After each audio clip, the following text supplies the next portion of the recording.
ഇടതുപക്ഷ ജനാധിപത്യ മുന്നണിക്ക് ജില്ലയിൽ മേൽക്കൈ ഉണ്ടാകുമെന്ന പ്രതീക്ഷയാണുള്ളതെന്ന് CPI സംസ്ഥാന കൗൺസിൽ അംഗം VR ശശി. നിലവിലെ വോട്ടിംഗ് ഇടതുപക്ഷ ജനാധിപത്യ മുന്നണിക്ക് അനുകൂലമായ സാഹചര്യത്തിലാണ് മുൻപോട്ട് പോകുന്നതെന്നും VR ശശി പറഞ്ഞു.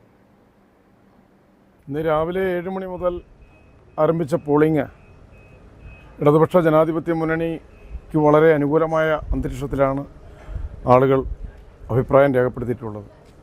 കാരണം കഴിഞ്ഞ 9.5 വർഷക്കാലം കേരളത്തിലെ ഇടതുപക്ഷ ജനാധിപത്യ മുന്നണി ഗവൺമെൻറ്റിൻ്റെ ജനക്ഷേമ പ്രവർത്തനങ്ങളും വികസന പ്രവർത്തനങ്ങളുമെല്ലാം പ്രിയപ്പെട്ട കേരളത്തിലെ ജനങ്ങൾ അനുഭവ സമ്പത്തിൽ കൂടി മനസ്സിലാക്കിയിരിക്കുക. അതുകൊണ്ട് തന്നെ ഇടതുപക്ഷ ജനാധിപത്യ മുന്നണിക്ക് ഈ തെരഞ്ഞെടുപ്പിൽ വലിയ മേൽക്കൈ ലഭിക്കുമെന്ന കാര്യം തർക്കമില്ല. ജില്ലയിലെ 52 ഗ്രാമപഞ്ചായത്തുകളിലും 8 ബ്ലോക്ക് പഞ്ചായത്തുകളിലും നമ്മുടെ ജില്ലാ പഞ്ചായത്തിലെ 17 ഡിവിഷനുകളിലും കൂടാതെ കട്ടപ്പനയിലെയും തൊടുപുഴത്തെ അടക്കം 2 നഗരസഭകളിലും വലിയ മേൽക്കൈയോട് കൂടിയിട്ടുള്ള ഇടതുപക്ഷ ജനാധിപത്യ മുന്നണിക്ക് അനുകൂലമായ ജനപ്രതിനിധികളെ ഈ ജനങ്ങൾ തിരഞ്ഞെടുക്കുമെന്നത് അവരുടെ മുഖത്ത് നോക്കുമ്പോൾ, അവരുടെ അഭിപ്രായങ്ങൾ ചോദിക്കുമ്പോൾ അവരുടെ മനസ്സിൽ തട്ടിയിട്ടുള്ള അഭിപ്രായം നമുക്ക് കാണാൻ കഴിയും.